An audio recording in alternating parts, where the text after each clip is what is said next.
Meet the sheriffs. Let's go and introduce ourselves. Got an high court writ to attend here today. If it's not paid, we're going to be removing the stock. Their job is to get you your money back. It's about to get physical. It's an arrestable offence to stop me doing my job. If you've been ripped off and don't know where to turn, we need to deal with it now. We're going to remove vehicles to that value. If you're acting on his authority, pay it. if you've been to court but still not been paid what you're owed, Are you going to open this building, sir, or am I going to force entry into it? You need to pay this. it's time to call the sheriff. Put your hands on me. I'm going to call the locksmith, effect entry into the premises and remove all the items. Whoa. They're enforcement agents of the High Court, and the law says they're on your side. It's collected 42 grand. Coming up, Sue Bodkin's van broke down after just a few days. I was left without a van and I was devastated. Sheriffs Lawrence and Kev visit the garage that sold it to her. Can they get her what she's owed? You need to sort this out today, or we will strip this garage bare. This one going? Yes. This one's going, sorry, man. In London, the sheriffs are evicting squatters from a barricaded building. I've got a writ of possession for the property and you're getting evicted this morning. But as tensions rise, can the eviction be completed peacefully? And sheriffs Daryl and Mark are in pursuit of an old adversary with a huge debt. I was gobsmacked. It's a figure in excess of 7 million. But where is the elusive debtor? He's done one. He's ran upstairs and hid.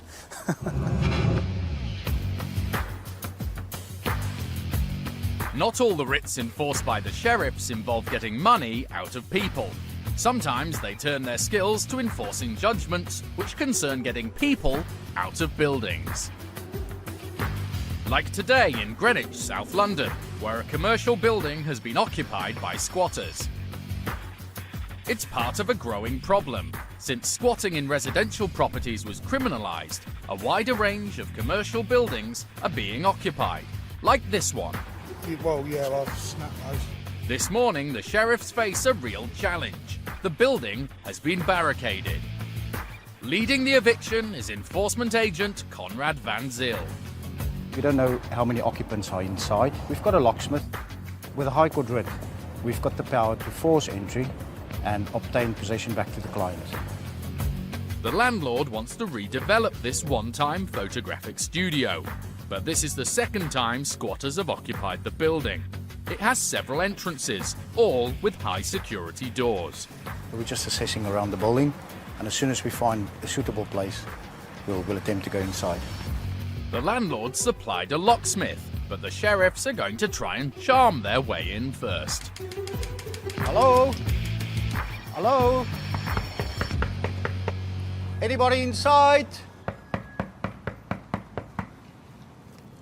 There's no response from inside the building. The landlord's locksmith will now try to force entry. The new approach gets some attention. Good morning, mate. Got a High Court writ of possession for the property. You've been evicted. Do you want to waken everyone up? Excuse me, what are you doing? I've got a writ of possession for the property and you're getting evicted this morning. Yeah, but nobody gave us papers or anything. I've got a legal document that gives me the power to obtain possession of this property. You better start packing your belongings. Defeated by the jammed lock, the locksmith is going to try the second door. Meanwhile, some of the squatters have come down into the alleyway. I've got a writ of possession for the property. Yeah, you can have a look at it. No. You're not filming, please. While Conrad talks to the squatters, the locksmith attempts the second door. I'm showing it to you. One thing, I'll show you. Put your camera away. This time, the outer door opens. At the minute, they've barricaded the property from the inside. There's a couple of them on the side of the building, and we now attempt a negotiation process to see whether they want to open or not. At the alleyway fence, the squatters are claiming they should have seen paperwork. But the sheriffs know that a live High Court writ is all they need. Can I see your paper, please? Say again? You would like have one copy of this paper? No, that's not how it works, mate. That's not how it works. It's not how it works. Yeah. No. That how it's working? Because It's not how it works. We are in democracy. Well, there's no point shouting from up there, show me the papers, and I've got it in my hand, is there?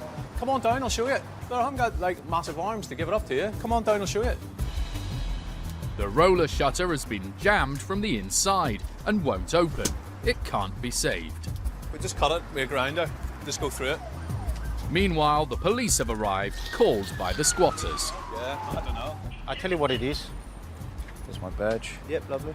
That's the writ from the High Court that gives us the power to enter the property this morning. Right. The locksmith is still unable to get into the building, but the squatters have got out.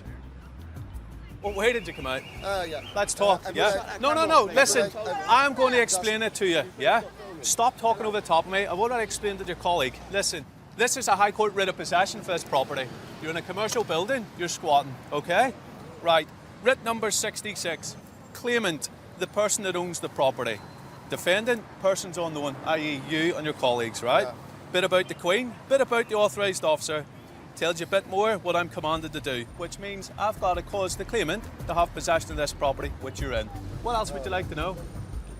They are still arguing about the legality of the eviction. No, there's no talking to be had, your lawyer. You're being evicted. I think it's my...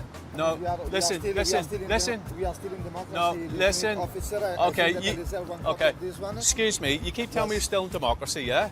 This gives me the power to remove you. You're unlawfully in this property. Simple, okay? I've showed you it 2 or 3 times. I've told you who I am. I've explained this to you. We're kicking around in circles. What you need to do is start packing your belongings. Another of the squatters thinks there's something wrong with the date of the writ, but the sheriffs have heard enough. You've probably been evicted by the County Court Bailiff, which is a different process than High Court. County Court Bailiff will tell you when he's coming and they'll turn up at a date and time. I don't. Yeah. That's how it is. I don't. Right. The locksmith has gone back to the first door.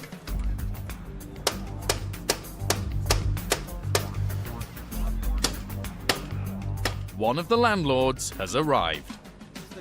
We can't waste longer to attempt to go in. Is there any way we can smash this and get inside? Although the police were called by the squatters, the law is on the side of the sheriffs. So now they're going to assist with the eviction. Yeah, you do.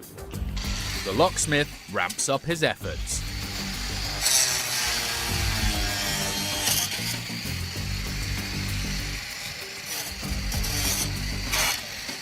But as the door continues to give the locksmith trouble,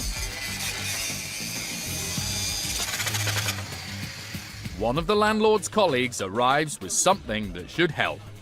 He has the keys. This one? I think this is for the front one. Do you want to stick your hand and see if you can open that front one, please? So we're in. So we've managed to open the first door, and now we're going through the shutter door. Sort of joking it. The shutter doors are still jammed from the inside, and the police are talking to the occupants.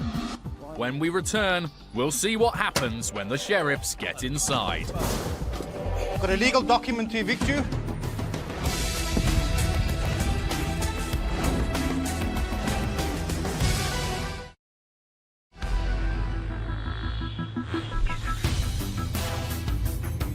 Sheriffs Lawrence Grix and Kev McNally are heading down to the seaside.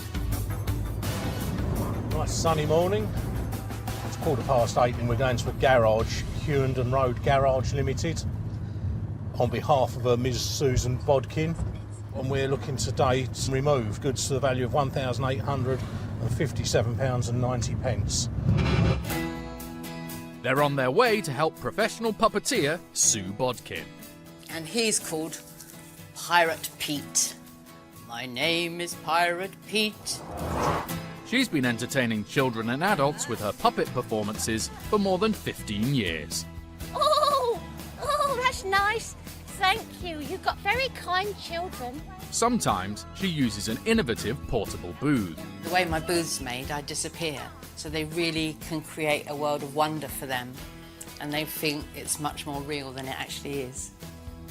Sue planned to offer more ambitious puppet shows, but for that, she would need transport.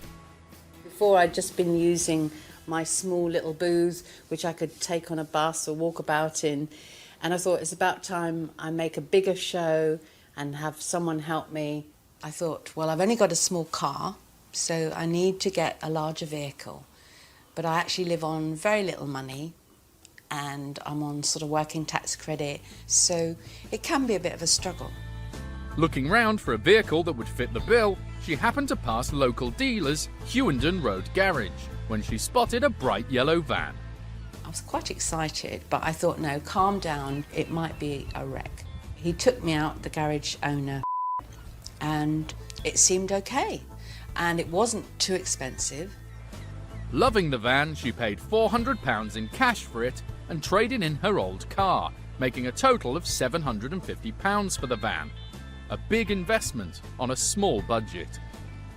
She took it home, but just days later, she ran into problems. I tried to start the van and it wouldn't start, and I noticed the warning light was on, and I thought, oh no. Sue got the van restarted, but she continued to have problems with the engine cutting out. I began to get more and more concerned because as I was driving about, the van would suddenly cut out and then I'd be stuck on a roundabout or up a hill, and I felt quite scared in that position because I had people honking their horn, getting impatient. And I thought, I don't feel safe in this vehicle and I won't be able to drive it anymore, and I need to go back to the garage and definitely sort this out for good. Sue asked Hewenden to fix the van and was told the problem was a fuel filter.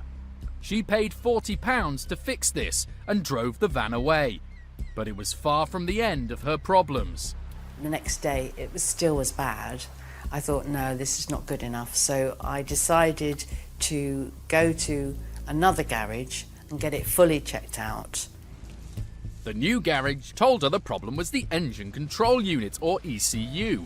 She went back to Hewenden to demand they fix this.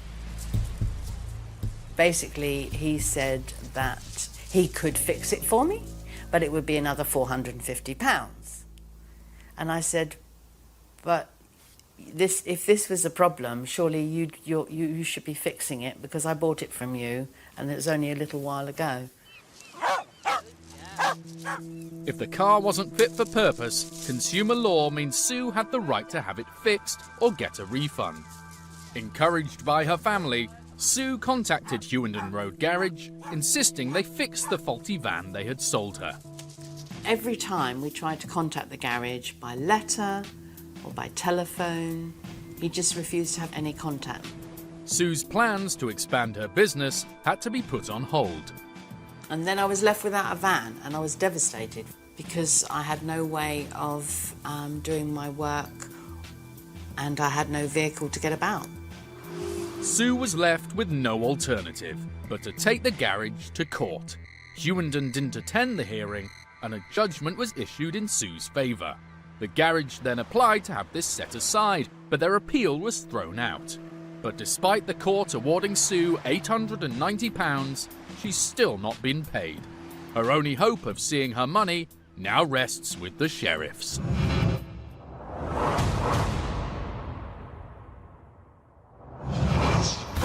Lawrence and Kev have arrived at Hewenden Road Garage in pursuit of Sue's money.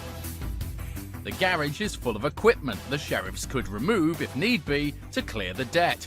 But the one thing missing is the boss. A few minutes later, one of the mechanics gets him on the phone. Hello there, sir. The garage owner tells Lawrence that he's aware of the debt, but claims he doesn't have to pay it. But Lawrence knows otherwise. The court ordered you to pay, didn't it, sir? Well, yes, it did.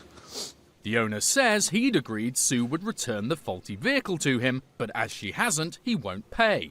This is something Sue Bodkin strongly disputes. That's not what we're here to sort out today. We have a writ here ordering us to clear this debt. You need to sort this out today, or we will strip this garage bare. Faced with the alternative, the owner agrees to come down. OK. Cheers. Bye-bye. If the owner doesn't pay, gear will be removed, and in a workshop full of tools and equipment, there's plenty of choice. There's well enough equipment to warrant removing it if needed to be. Hopefully it won't come to that. And then Kev spots something that chills even a seasoned sheriff. Freddy Krueger in the corner. Not sure we'll be taking him. Probably quite collectible because it's quite realistic.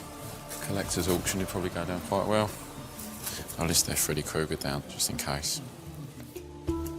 The owner's not yet in, but his son is, and he's familiar with the story.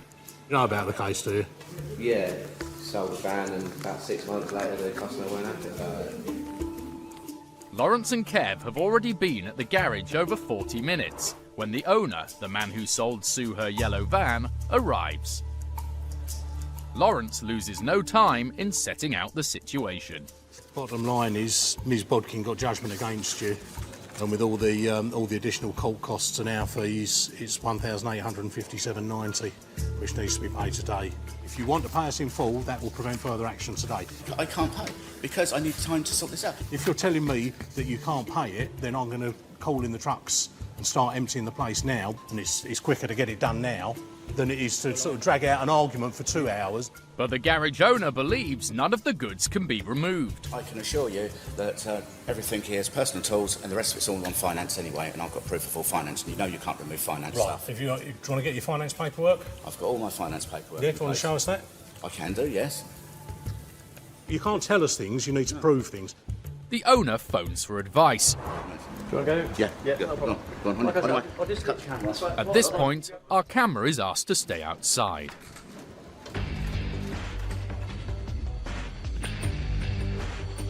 The owner says he can't afford to pay. The guy's just been on the phone to the bank to see if he can get get his credit card limit upped. 2.5 hours after the sheriffs walked into the garage, a business advisor arrives at the request of the garage owner. He gets the owner to produce paperwork showing much of the kit in the garage is on finance and can't be removed. But having counted up the agreements, Lawrence believes one of the diagnostic machines is not on finance. He just has to find which one. And moments later, they find the diagnostics kit. They remove it to help repay Sue's debt. Kev's keen to get the machine into the van as quickly as possible. It's left the premises. That is on finance. Bring that back. You haven't shown me the agreement. We're sorting it out. My colleague just said, hold up, wait there. My colleague just said bring us back. Lawrence! Yeah, on me way. This one going? Yes. This one's going, sorry mate. We've looked at all we've looked at all the agreements and it isn't on there. So we just got a bit of diagnostics kit here. Generally quite expensive. Continue to go through the list, see what other stuff they got. Hopefully there'll be some other stuff that we can remove as well, get in the van. With only one diagnostic machine, Kev and Lawrence are keen to take some smaller items so that their value at auction covers the debt owed to Sue. These are skates. Put them under the wheels of a car. It's a multi-function fuel pressure tester. Timing tool kit for a Renault.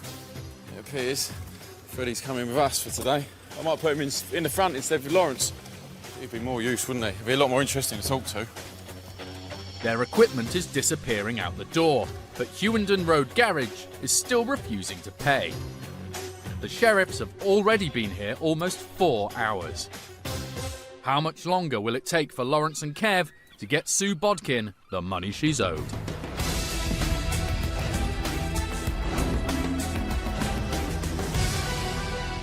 Back at the squat in Greenwich, it's crunch time. The sheriffs and plainclothes police have been explaining to the squatters that they will be evicted today. The squatters aren't cooperating, and even though the landlord's locksmith has failed to get through the barricaded doors, the sheriffs will get in. To be honest with you, Conrad, I'm just going to smash it completely to smithereens. Just smash it a bit. Smash it on the lock side. Just bash it.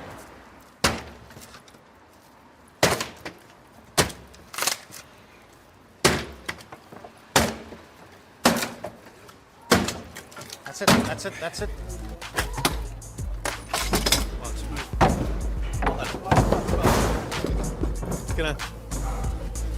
Nice work. Got a legal document to evict you? Yeah, we are just packing our stuff. Oh, now you're packing. Now you're packing. With the sheriffs finally inside, the mood changes. The majority of the squatters realise the game is up and start packing their things. Now you've got 10 minutes to pack and leave. The sheriff's job now is to get the occupants packed and out as quickly as possible. When you pack up, just make sure you've got all your stuff. Yep. Because once you're outside, you won't be able to get back inside. Fair enough. No problem, thank you. At this stage, they've been quite helpful and they pack up their stuff and they are most willing to leave the premises. The squatters are cooperating, but they still believe in their case. Rich people have lots of property and poor people have nothing. The very same So I believe the law is wrong. Yeah. But I understand that you're saying this is the law and we have to leave and it belongs to this person. I understand. I'm not in a position to question. I know you're not because you follow the law. I'm in a position to question it because I've got a free mind. Come on, young man. Young lady. Young lady, come on, young lady.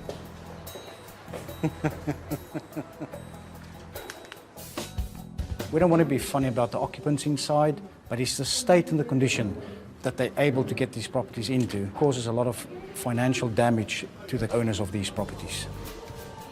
It's been quite a siege, but now the sheriffs are where they want to be. We're inside, now we're occupying the premises. They're out and we're inside. All evicted. They're in front of the premises now, obviously waiting to go. But we're happy, we're satisfied, and so is the landlord and the owner.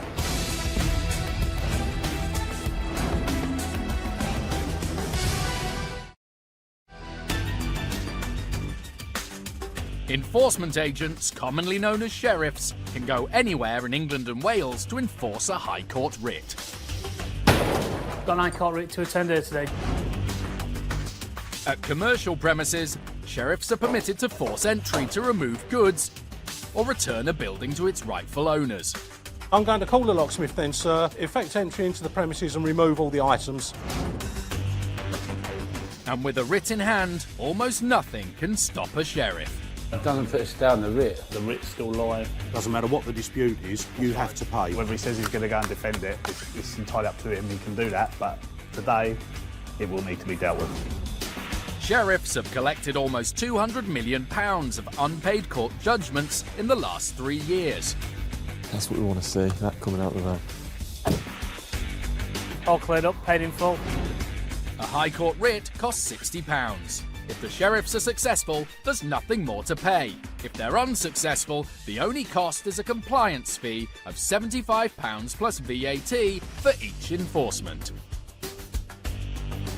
The bottom line is, I have a live High Court writ in my possession today. The only way you can prevent further action is to pay in full.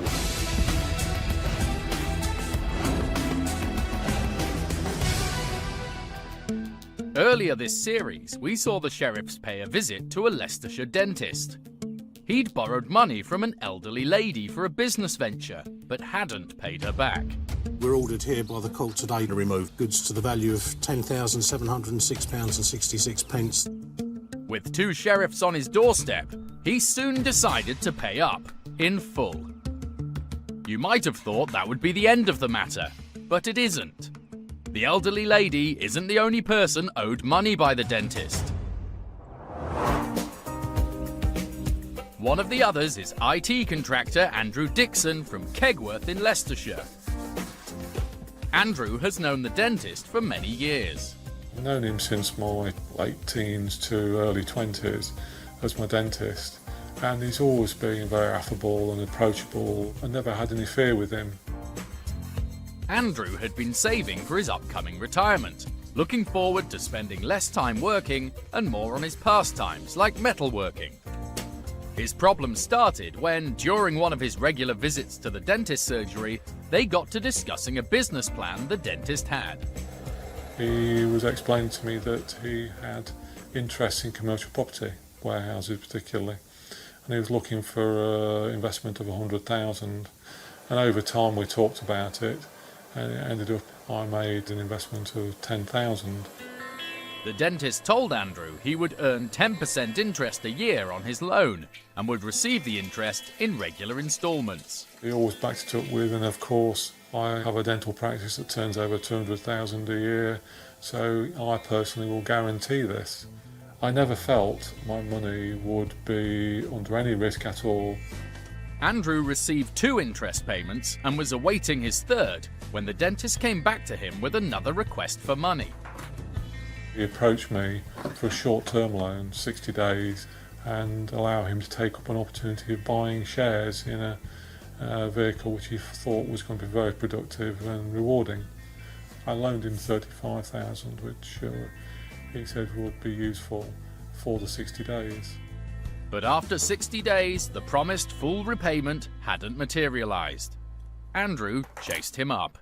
He said to me he'd forgotten, and during the course of that conversation he explained that he was struggling to find the money to repay me and would need a few more months before he'd have the money to repay me the 35,000. I'd also noticed that there'd been a shortage of interest payments on the original 10,000 loan. And I realised after various conversations with him, this money was not going to be coming back. Andrew visited a financial advisor who told him he was by no means alone in being owed money by the dentist. When I first saw the paperwork showing the amount that was owed by them, I was gobsmacked. Absolutely floored me. The amount my dentist owes, my understanding is it's a figure in excess of 7 million. Knowing he was one of many owed money by the dentist hasn't made it any easier dealing with the financial impact. The loss of the 45,000 has meant I've had to slow down preparation for retirement, and it's taken me some time to work out really what I need to do and reassess my whole life. In an attempt to get back his money, Andrew took his ex-dentist to court. The dentist didn't contest the case, and a judgment was issued in Andrew's favour, but he still hasn't been paid. It's now up to the sheriffs to try and get this money back.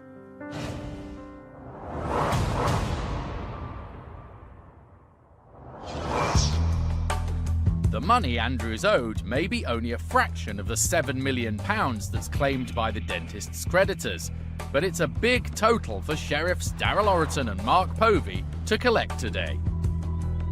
But they've got a good idea of what assets might be available to use as leverage. We're going to his home address. We know he's got a Jaguar, which we're hoping is going to be on the drive, get that blocked in. Don't think it's a great value. Let's hope we can get into his house, put a bit of pressure on, see if we can get this money raised. There's no sign of the Jaguar, and it doesn't seem anyone's home. But eventually, Daryl's persistence pays off. Good morning. Sorry, but not had enough. Right. Is he at work? Could you get him on the phone for us? The dentist's wife tells Daryl her husband has applied for an individual voluntary arrangement, or IVA, a form of insolvency. She says it will be agreed within the week and makes all of his debts unenforceable. Right, so there's nothing in place at the moment then. Could you just try and give him a call for me?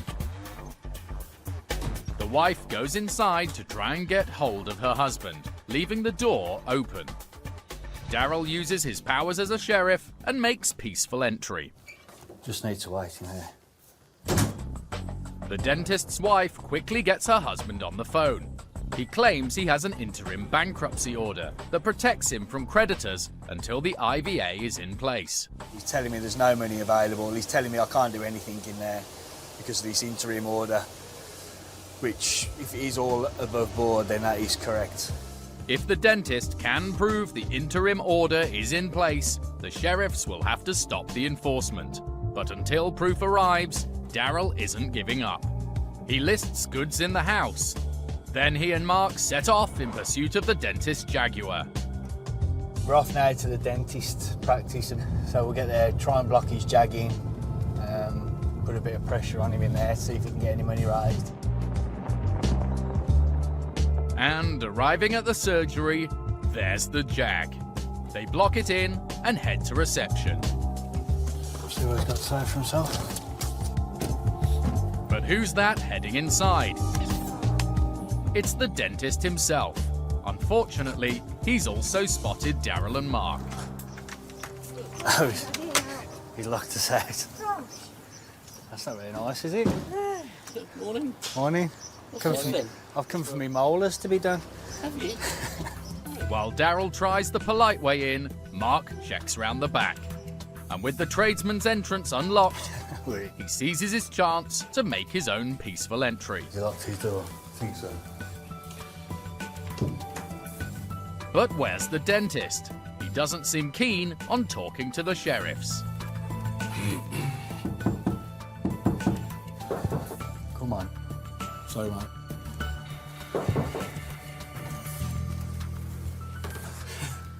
We'll hang around for a bit, see if he surfaces. Got his car blocked in. Daryl's not had a hider like this before. We've had him walk off. Yeah. Leave us in the house, tell us to lock the door when we're done, and do what. We haven't played hide and seek before, have we? With the dentist refusing to come out, Daryl makes a call to Lawrence in the office to discuss his next step. He's done one. He's ran upstairs and hid. Okay, cheers. Bye. Bye. Got the car in, but 04 plate. I'll have a little look on Auto Trader, see what the value is, but it ain't going to be 87 grand, is it? With the dentist refusing to converse, Daryl and Mark can do nothing else but join the patients in the waiting room. After 10 minutes, the dentist still doesn't want to show his face, but he sends an employee with the paperwork confirming his interim order. Has that just come through now, or is it? Yeah. It's a body blow for Daryl and Mark's hopes of getting Andrew back the money that was rightfully his. No other proceedings or no execution or other legal process may be commenced or continued against the debtor or his property, except with the leave of court. The order means, for the time being, no debts can be collected from the dentist. It's a disappointing end to Daryl and Mark's game of cat and mouse. The worst news for Andrew Dixon is, it looks unlikely he or any of the dentist's many creditors will ever see their money again.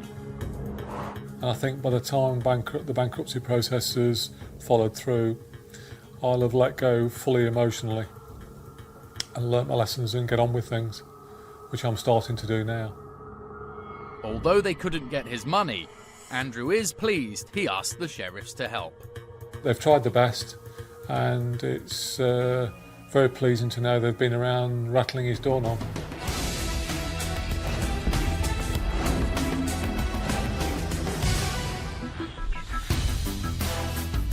At Hewenden Road Garage in Hastings, Sheriffs Lawrence and Kev have been trying to get payment for puppeteer Sue Bodkin. She bought a van that broke down only days later. Lawrence has been patiently going through all the garage's equipment, removing items that aren't on finance. Now, after more than 4 hours, the garage owner realises the sheriffs won't be put off. Finally, he agrees to pay. The money will be paid on a card by the owner's wife. To make it as quick as possible, the sheriffs, the owner, and the goods are all on their way to meet her. So we're off to Eastbourne. It's basically to save the effort of the debtor going there and back. We're following them there, we'll take the payment from them there, and then we'll make our way from there. Finally, they get the go-ahead for the payment. But disaster strikes. The card machine isn't working. I've literally just turned it on and it's coming up return terminal to base station. Lawrence thinks the problem lies with the phone mast in Eastbourne. He suggests they all hit the road again in search of a better signal. What are we going to do if we're not getting a signal? Nothing we can do. I don't know. But it becomes clear the problem is the machine, and it isn't going to be fixed, so they all pull over. What I propose we do is we go our separate ways, you make your payment by whatever method, and then we'll bring your stuff back. It's our fault the damn machine isn't working, so, you know, I'll put myself out now to sort it out, yeah? Lawrence and Kev drive the removed goods away. It's not been a great end to the day. That's as bad as it could get. Not an ideal situation. You know, it's the best we can do if the card machine won't work.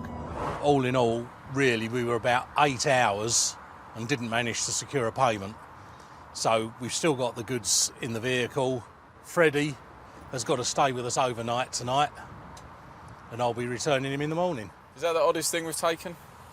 It's one of the most peculiar. It's got to be getting there, isn't it? Yeah. You won't But the nightmare had a happy ending. Some days later, the garage entered into a payment plan, and puppeteer Sue Bodkin finally got the money that is rightfully hers, in full. Sue is visiting a unique piece by Britain's best-known street artist, Banksy. She's chosen this location because she knows her favourite sheriff, Kev, is a Banksy fan. So was it worth taking her claim all the way to the sheriff's? It shows that if you are struggling and someone takes you for a ride, that if you find the courage, you can go forward and fight for your rights and get people made accountable. I'm really, really grateful to the enforcers for all they've done. So thanks, Kev and Lawrence. The garage owner told us that he thought he had agreed with Sue Bodkin that she would return the van to him and he would give her £750 back. He accepted that it was a mistake on his behalf not to have raised this in court, and said he hadn't realised until after the court hearing that Sue had disposed of the van, following legal advice she had received.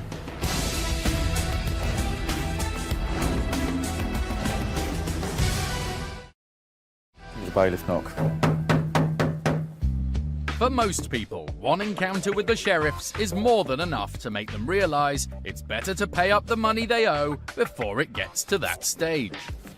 Oh, you take it. Well, not a pleasure, but thank you very much. No, thank you very much. But today, Sheriffs Pete Spencer and Dave Lockwood are going back to the same company for the third time. On his way to Southern UK Road Services just outside Manchester.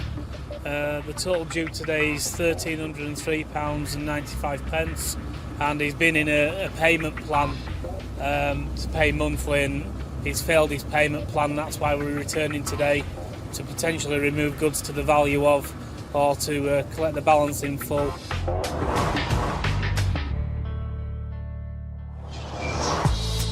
Previously, Pete had two separate encounters with the director of a company called Southern UK Road Services. They were there on behalf of a former employee, Leslie Stonier. A court had ruled that she had been unfairly dismissed by the company.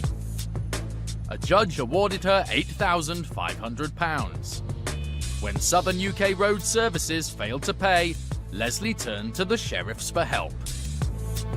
Well, listen, I'm a director of the company. I'm now asking you to leave the premises. Phone the police. I will do. Okay. Okay. That's fine.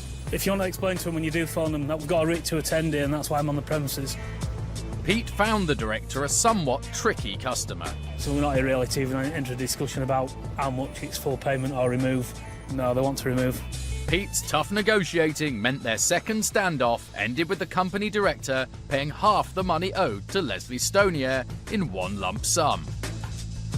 Since then, further payments have been made, but these haven't continued as agreed. With the debt also rising through interest and fees, Pete is now going back for Act 3 to get this debt settled once and for all. He won't be given a final option now to catch up with a payment plan. He's failed that, and that's been his last option now.